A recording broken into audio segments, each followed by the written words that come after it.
Hello, I'm Paul Ricci here with Allegheny Independent Media. I'm interviewing Adam Hertzman from the Jewish Federation. Did I say that right? Yes, Okay, from the Jewish Federation of Pittsburgh about the situation in Gaza and, about, I guess about how we respond to it here in the area. So yes, this is our logo for Allegheny Independent Media. And well, I'll just okay. So yes, sir. And okay. Well, you could just tell me like your impressions of the conflict so far. sure. Um, as you know, I think the conflict began October 7th when Hamas terrorists left Gaza and made incursions into the Israeli communities around there. Ended up killing more than 1,000 people and injuring many thousands more. At this point, there are more than 100,000 people just in a country of 9 million people displaced within Israel because a lot of those cities, Mm, some of them became uninhabitable. Some of them continue to have Hamas rockets aimed into them and hitting those cities. And in some areas, there was just so much damage that there's a lot of work that needs to be done before people can return to those communities. okay. Plus, in the north, I guess you have rockets coming from Hezbollah in Lebanon. Exactly. And we've known for a long time, sort of an open secret, that both Hezbollah and Hamas are certainly funded by, if not completely in league with and supplied by Iran. So this is really part of a wider conflict. There's been some speculation, although I haven't seen independent verification of this, but that uh, an impending deal between Israel and Saudi Arabia to potentially recognize Mhm. or Israel, or at least normalize relations, caused Iran, which has been for a long time in conflict with Saudi Arabia, Mhm. to uh, want to scuttle that deal, and that may be have been part of the impetus for this attack. And they're fighting a proxy war in Yemen. Yes, So. exactly. There's a longstanding, a number of longstanding conflicts, including the proxy war in Yemen, um, Mhm. between Saudi Arabia, the leaders of whom are Sunni Muslim, and Iran, the leaders of whom are Shia Muslim. Okay. And so I guess like do you personally have relatives in Israel? I we don't have relatives. We have family friends though. My Mm. late grandparents of blessed memory, actually my great grandfather, uh, helped raise the money in the United States for the first tractor for one of the kibbutzim, the collective farms, kibbutz Tzuba. And when he was there, he met a very, very young teenage kibbutznik, um, and they and my grandparents of blessed memory became friends, and the families really have stayed friends for a very long time. We're friends with the Akiva and Dina's children, some of whom live in New Mhm. York. Akiva and Dina actually are alive still, in their 90s and living in Jerusalem. So there are a lot of family connections. So I guess Jerusalem is relatively safe right now. So Yeah, so there have been rockets hitting or aimed at as close as to the suburbs of Jerusalem. The supposition is that Hamas and Hezbollah are both hesitant um, to hit Jerusalem, in part because they're worried about hitting Muslim holy sites, which would certainly mhm. turn the Yeah. world and the tide against them. Okay. So yes, I mean Yeah, I mean, certainly the devastation. I mean, certainly there's a lot of innocent victims on both sides. And So, yeah, the part of I think what was so shocking about the attack on October 7th is the fact that Hamas really indiscriminately targeted civilians. mm, Um, it was the Israeli government says that, and I think that there's some reason to believe that they do try to do some amount of avoiding civilian casualties. It's been difficult, as we understand it, in Gaza because there's a lot of credible evidence that Hamas seems to be operating out of hospitals, schools, refugee centers, other civilian areas, which makes it hard not to end up with civilian casualties when Israel is targeting Hamas strongholds. Um, yeah. And some people would argue they may be using like having human shields.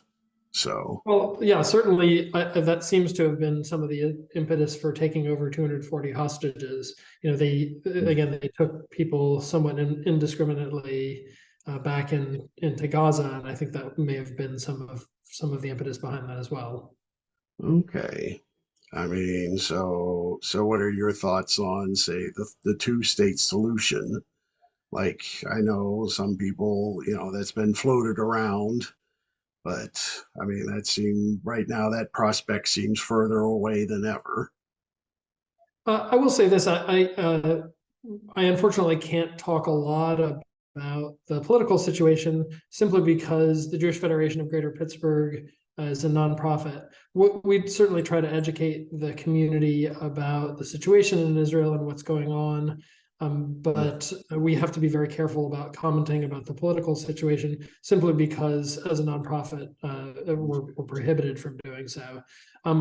For certain, there have been solutions proposed for a long time, and our understanding is that there are elements in both the government and in Israeli society who are for and against a two-state solution.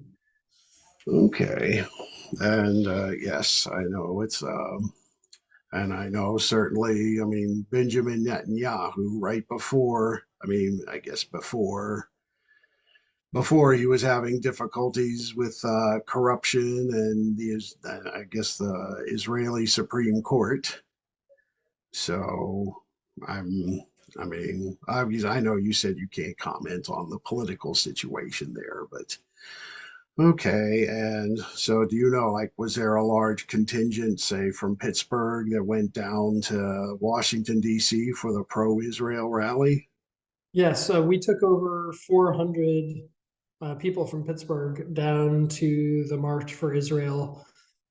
We were really pleased with the turnout. We had 10 buses from all over the city, and Jews and non-Jews as well. Yeah, It was really a broad coalition of people.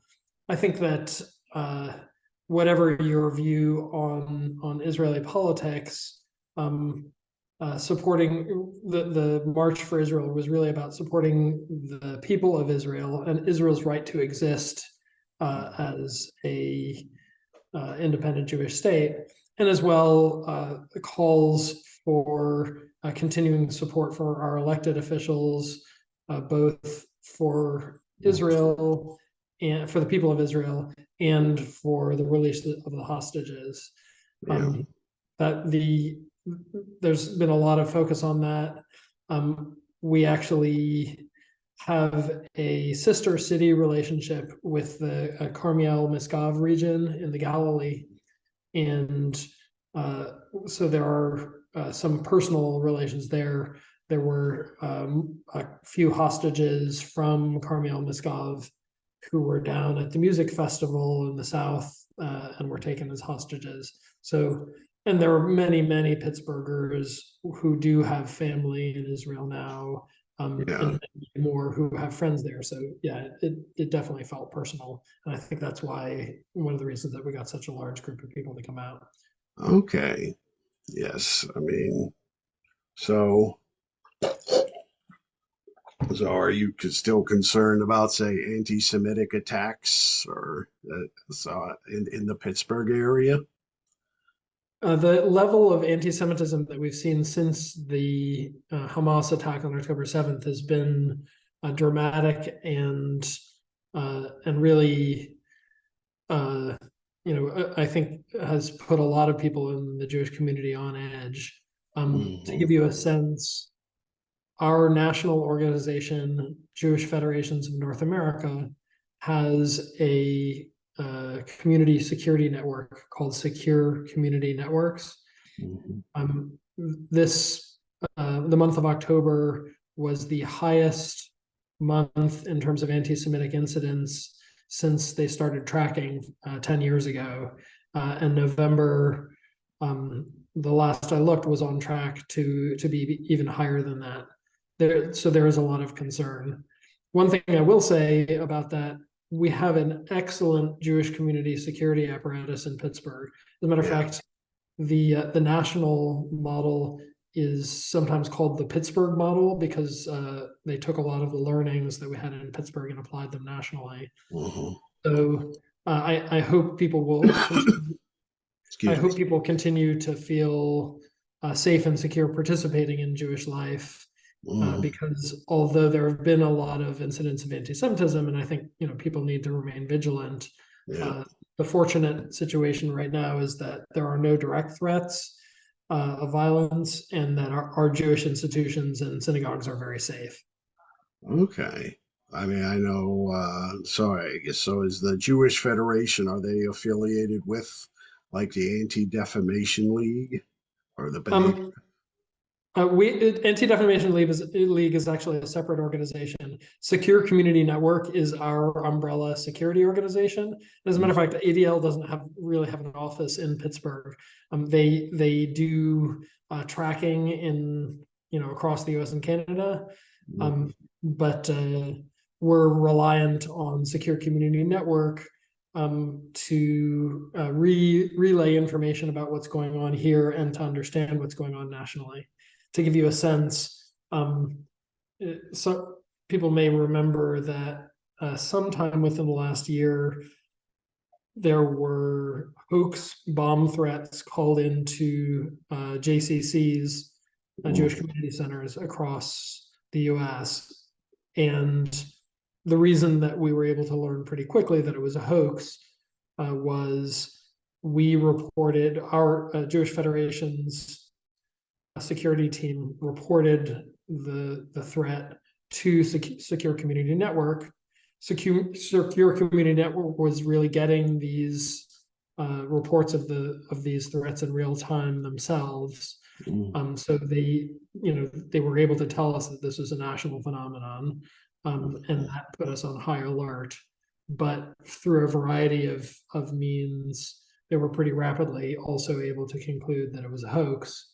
And it's one of the benefits of that kind of communication, Mhm. um, being able to track not just what's going on all over Pittsburgh, but how that connects to the US and Canada really enables us to understand trends and threats, as well as to rely on both their scrubbing social media and looking for potential problems, and communicating effectively with law enforcement about what's going on. That's one of the things that enables us to feel safer about the security situation in Pittsburgh. Okay, I'm sure. And of course, a lot of what happened with October 7th, I'm sure it must have felt compounded after their experience with the Tree of Life shooting. Yes, the in particular the trial over the summer of the now convicted killer of people of three Jewish congregations, Dor Hadash, New Light, and Tree of Life congregations, um, was traumatic, and I think had the potential to re-traumatize a lot of people who had experienced post-traumatic stress 5 years ago. So it really is an extra mental health burden on the Jewish community and on really anybody who's connected to that attack. Where the Jewish Federation has been spending time and energy and some of our money trying to work with the mental health organizations to reassure people and to make sure that they have the resources they need for mental health trauma, because that certainly has the potential to bring up all of those feelings of insecurity and fear. And we want people to know that those feelings are natural, and it's important to make sure that people take care of their own mental health. Yeah. Okay. Yes. I know, I guess there have been, I guess this website we have covered like, pro-Palestinian demonstrations. So, we invited you on to get a different perspective. So does that, so like, I noticed there was one in like downtown Pittsburgh yesterday. Like, do those demonstrations, do they make you more jittery about attacks or? We have a very good handle because of our Jewish community security team on whether protests of various sorts represent direct threats or not. And right now, we're not seeing any direct threats, or threats of violence. And as a matter of fact, there have been some. We've been providing security to some pro-Israel demonstrations as well. There were two volunteers in the Jewish community who put together what they called a Shabbat for the hostages some weeks ago. So they set a Shabbat table with 242 empty places to represent the 242 hostages, put their pictures on the seats, and the idea there was to raise awareness of the hostage situation and call for their release. And we're very pleased to be able to support those kinds of demonstrations from a security standpoint, and in some cases by just connecting those community members with other community members or institutions that are interested in doing things. Yes. Okay. I have done some like profiles, like other local white supremacist groups in the area. Like there's a group called the National Justice Party that I guess they're trying to use this as a recruiting thing, saying that, Jews are killing Christians in the occupied territories. So, The sad truth is that it was beginning even before the attack on October 27th, 2018. But especially since October 27th, 2018, the Western Pennsylvania has been something of a magnet for white nationalist and white supremacist groups. yeah. Again, the attention from elected officials and law enforcement has been excellent, and the communication between first responders and the FBI and our Jewish community security team is good. They can't tell us everything that's going on, but to the extent that we can report, people report anti-Semitic incidents or threats or even things they see online to our Jewish community security team, and they communicate it to the FBI or law enforcement. We have a good handle on where those groups are operating and what's going on. And again, one of the things I want to emphasize is that there aren't any direct threats of violence right now that we see. Okay. But we're also, we are tracking and trying to, prevent things from happening. There was actually a situation recently in which there was I think it was a van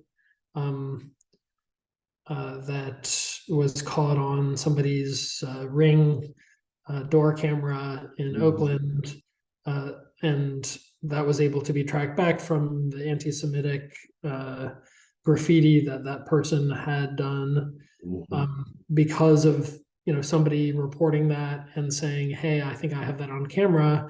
There was actually an arrest that was able to be made in that case. So um, the cooperation of anybody in the community, whether Jewish or non-Jewish, in reporting incidents and making sure that they know about it, really does help in making sure that those white supremacist groups, white nationalists, whoever is attracted to the area, um, remain, uh, you know, Well, marginalized, yeah. both marginalized and continue not to pose a direct threat to the community. Okay. Well, all right. And so, like, people talk about Semitism, like anti-Semitism. I mean, some would argue that, Palestinians and other Arabs are also Semitic. So, like, do you have, sometimes, like the boy in Illinois who was killed by his landlord, a Right. Palestinian boy. I mean, Right. you could argue that that was an anti-Semitic attack as well. Well, I will say, uh, we've come out strongly, the Jewish Federation has come out strongly, both against anti-Semitism and against Islamophobia and other forms of hatred. Hmm. We're just, upset and angry about the anti-Muslim incidents and sentiment as well. I think that it's important for faith communities and minority communities in general, especially historically marginalized ones, to make sure that we stick up for each other.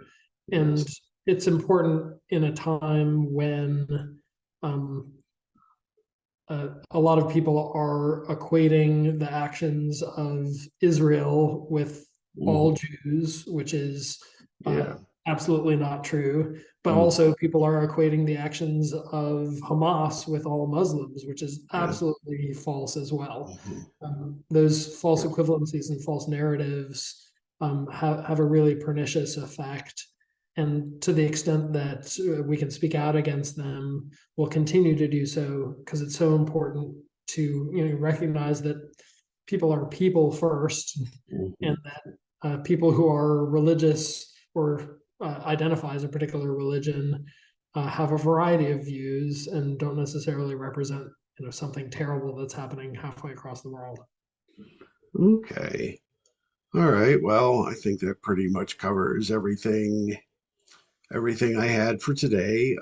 Is there any other comments you'd like to make? I think I would love for people to know that there are things that they can do. At times like this, sometimes people feel helpless, but there are actions that everyone can take to help.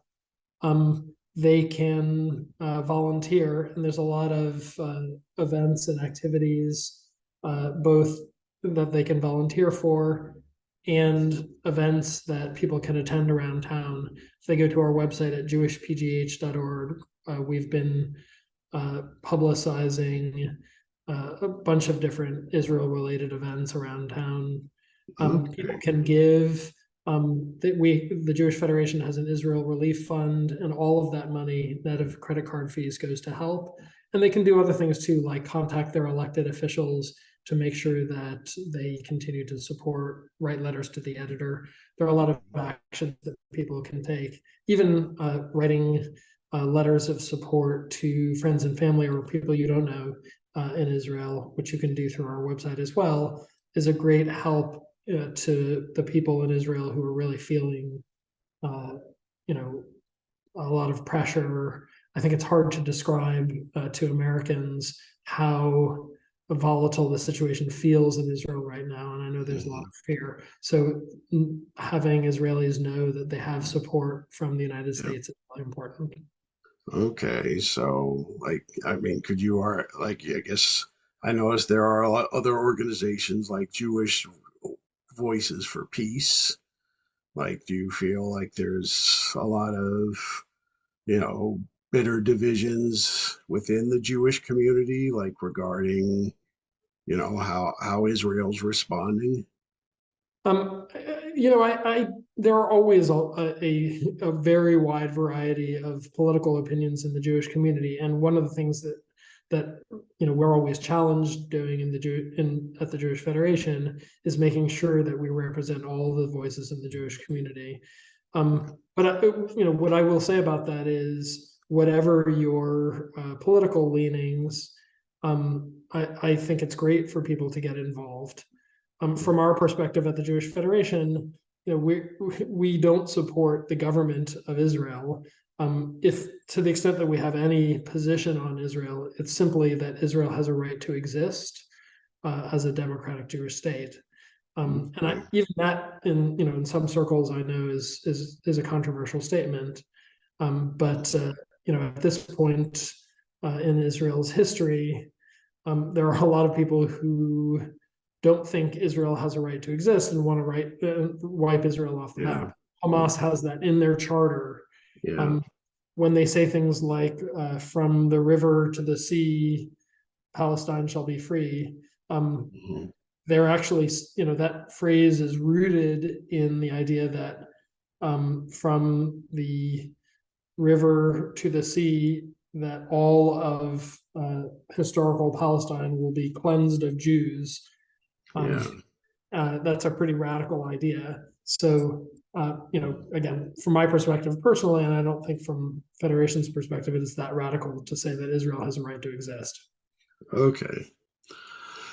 Okay. Well, I'm going to thank you for taking the time to speak to me, and well, I'll be happy to put this up on our website. And Thank you yes, so much for taking the time. okay. And well, I hope you enjoy the rest of your holiday. Thank you. Happy Thanksgiving to you.